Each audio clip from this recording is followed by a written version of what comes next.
Good Friday, everyone, and welcome to this edition of Conversations Daily News. I'm your host, Cyrus Webb. Glad you all could join us once again. Well, we made it to the end of another week. We, of course, have your news headlines coming up today. We have the Truth of the Day with Mary Ellen Ciganovich, and today, in an Entertainment Spotlight, you've been part of my conversation with Dr. Stephen Cha of United Healthcare Community and State, talking about details about this year's open enrollment.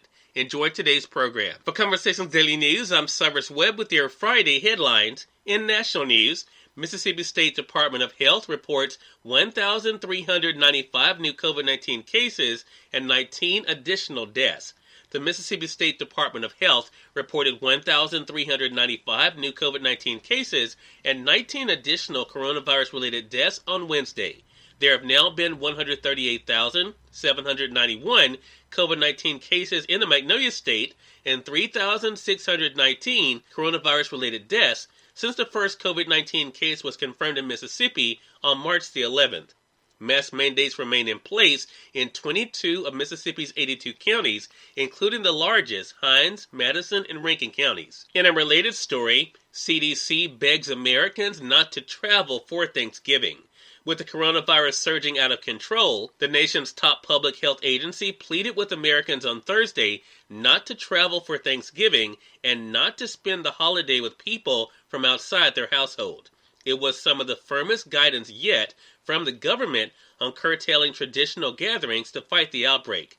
The Centers for Disease Control and Prevention issued the recommendations just 1 week before Thanksgiving, at a time when diagnosed infections, hospitalizations, and deaths are skyrocketing across the country.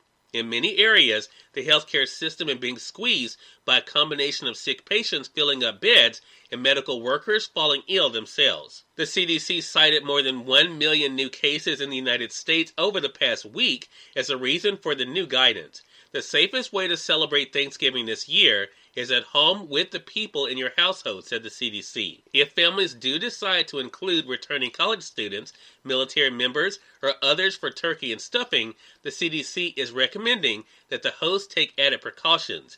Gatherings should be outdoors if possible, with people keeping 6 feet apart and wearing masks, and just one person serving the food. Whether Americans heed the warning is another matter. The deadly comeback by the virus has been blamed in part on pandemic fatigue, or people getting tired of masks and other precautions.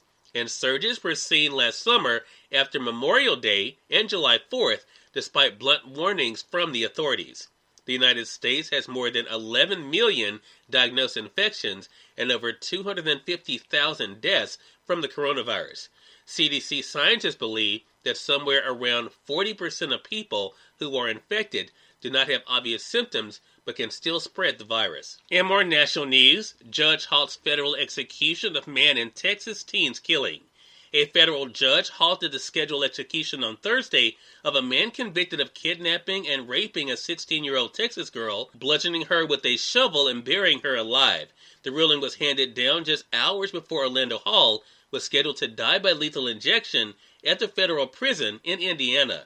He would be the 8th federal inmate put to death since the Trump administration resumed federal executions this year after a pause of nearly 2 decades without one. The U.S. District Judge said the execution must be put on hold as the court weighs constitutional questions raised by Hall's attorneys, including concerns over the Federal Bureau of Prisons protocol for executions. The court is deeply concerned that the government intends to proceed with a method of execution that this court and the Court of Appeals have found violates federal law, the judge wrote in the decision. Less than an hour after the order was handed down, the Justice Department filed an immediate appeal with Federal Appeals Court in Washington. Separately, another appeal in Hall's case is making its way through the Supreme Court. In business news, U.S. jobless claims rise to 742,000, millions to lose aid. The number of Americans seeking unemployment aid rose last week to 742,000, the first increase in 5 weeks, and a sign that the resurgent viral outbreak is likely slowing the economy and forcing more companies to cut jobs. The worsening pandemic and the arrival of cold weather could accelerate layoffs in the weeks ahead. Of the roughly 20 million Americans now receiving some form of unemployment benefits, about half will lose those benefits when 2 federal programs expire at the end of the year. And finally, in entertainment news, singer Bobby Brown's son found dead at Los Angeles home. Bobby Brown Jr., the son of singer Bobby Brown, was found dead at his Los Angeles home on Wednesday. He was only 28 years old. Los Angeles Police spokesman Officer Jeff Lee said officers were responding to a medical emergency when they found Brown Jr.'s body around 1:50 p.m. at a home in Encino. Brown Jr. was pronounced dead at the scene.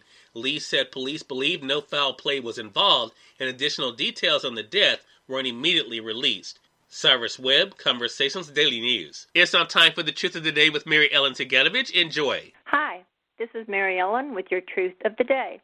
Worry is an extension of fear. Worry is an extension of fear and becomes a very life-draining experience.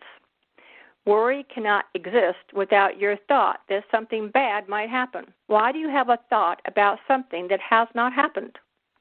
Worry is a self-created state of mind of needless fear perpetuated by the news media and our society. Worry uses your imagination, and so does the cure for worry. Next time you find yourself worrying or choosing worry thoughts, use your imagination to say to yourself the best outcome for whatever situation you might be going through. Pray.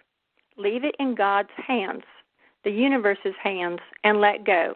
Today, let go of worry because you have the power to change it. And remember, enjoy the day. Enjoy today's Entertainment Spotlight featuring Dr. Stephen Cha of United Healthcare Community and State, right here on Conversations Daily News. For Conversations Daily News, I'm Cyrus Webb with the Entertainment Spotlight.